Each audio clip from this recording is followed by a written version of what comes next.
Effective ang batas noong March 17, 2024 kung saan nagbibigay tayo ng 10,000 doon sa mga milestone ages 80, 85, 90 at saka 95. 80.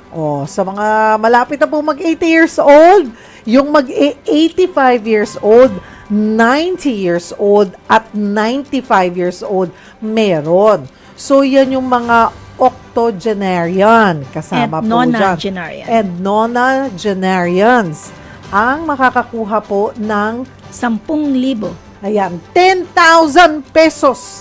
Ayan mga kapatid. Kasi baka akala nila, lolo, uy, kasama ko dyan. Wait. Okay, kung kayo po mag-80 years old, mag-80, 85, 90, 95, meron na po kayo. So, bawat 5 taon. marireach nila yan, makukuha nila yung 10,000, 10,000, 10,000. That's correct. And then pagdating ng 100 years old, 100,000 pesos. 100. So, parang total of 140,000.